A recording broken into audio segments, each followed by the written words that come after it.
자, 예수님이 오시기 전까지 하나님은 단지 창조주였습니다. 예수님이 오셔서 창조주가 구세주가 되시며 더 큰 영광을 받게 된 것입니다. 이것이 요한계시록에도 표현되어 있는데 요한계시록 4장입니다. 보십시오. 요한계시록 4장입니다.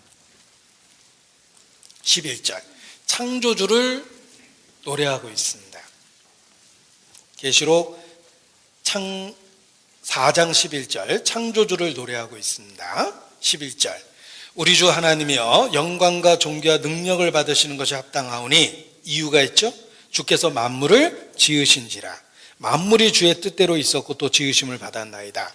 자, 하나님은 창조주입니다. 이 모든 것을 지으셨습니다. 그래서 세 가지 영광이 있어요. 영광과 존귀와 능력이 있어요. 창조주입니다. 창조주 하나님은 영광과 존귀와 능력을 갖고 계십니다. 그런데 창조주가 구세주가 되시면서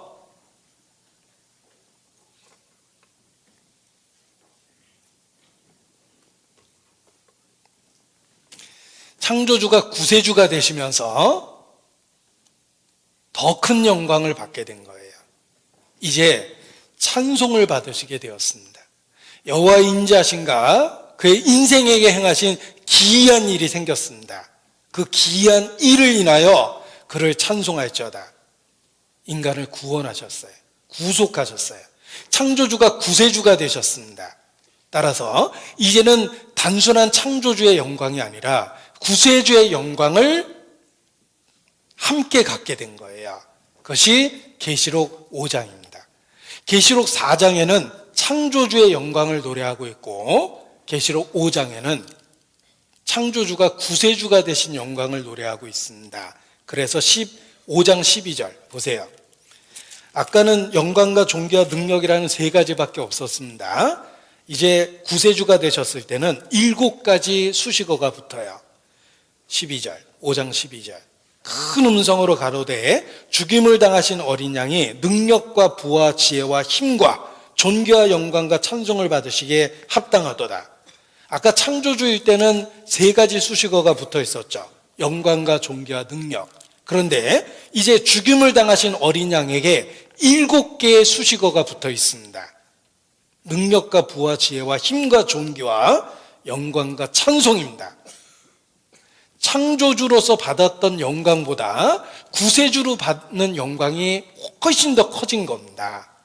수식어가 3개였다가 7개로 바뀌었어요. 그리고 13절 중앙 부분에 보좌에 앉으신 이와 어린 양에게 창조주가 구세주가 됐죠? 찬송과 존귀와 영광과 능력을 세대토록 돌릴지어다. 자, 5장 13절하고 4장 11절을 비교해 보십시오. 창조주와 구세주가 무엇이 달라졌습니까? 창조주일 때는 영광과 존귀와 능력만 있었는데 구세주가 되셨을 때는 찬송이 들어갔어요. 비로소 우리를 구원하신 창조주에 대해서 우리는 찬송하게 된 겁니다. 찬송과 존귀와 영광과 능력이 더해진 거예요. 인생에게 기이한 일을 행하셨기 때문에 그를 찬송하게 된 겁니다. 우리는 단지 창조주를 믿는 게 아닙니다. 창조주가 구세주가 되었다는 걸 믿는 것입니다. 그래서 그분에게 존귀와 영광과 능력만 돌리는 것이 아니라 찬송을 드리게 된 거예요. 우리에게 정말 기이한 일을 행하셨습니다. 우리의 죄를 속하여 주셨어요. 용서해 주셨어요. 대속해 주셨어요. 찬송할 이유가 우리에게 생긴 거예요. 내 마음에 한 노래에 있어. 우리 마음에 노래가 생겼어요. 창조주를 찬양하는 게 아니라 창조주가 구세주가 되었기 때문에 내 마음에 한 노래가 생긴 거예요. 그를 찬송할지어다. 그래서 핵심적인 진리가 창조주가 구세주가 되었다.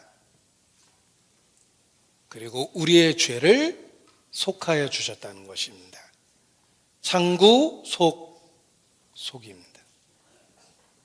창조주가 구세주가 되어 우리의 죄악을 속하여 주셨습니다. 우리가 해야 될 게 있어요. 반드시 우리는 그에게 속해 있어야 돼요. 이 속해 있다는 말의 속자가 묶을 속자입니다. 우리가 어디 소속돼 있다고 그러죠. 거기에 묶여 있다는 뜻이에요. 우리는 창조주에게 반드시 예수님에게 묶여 있어야 돼요. 소속돼 있어야 돼요. 창조주가 구세주가 되어서 우리의 죄악을 용서해 주셨기 때문에 우리가 저절로 구원을 받는 게 아니에요. 반드시 그분에게 묶여 있어야 돼요. 믿음으로 받아들이고 화합해야 돼요. 그래서 음식이 요리됐다고 끝이 아니죠.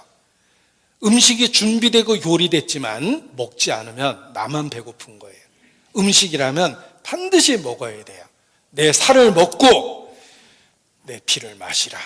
예수님은 아주 충격적인 표현을 쓰셨어요. 너희는 반드시 내 살을 먹고 내 피를 마셔야 된다. 그렇지 않으면 너희가 나와 상관이 없다고 말씀하셨어요.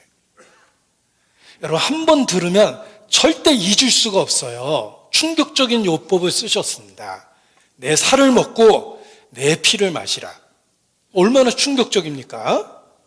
믿음의 중요성을 그렇게 얘기하신 거예요. 음식이라면 먹어야 되는 거예요. 믿어야 되는 거예요.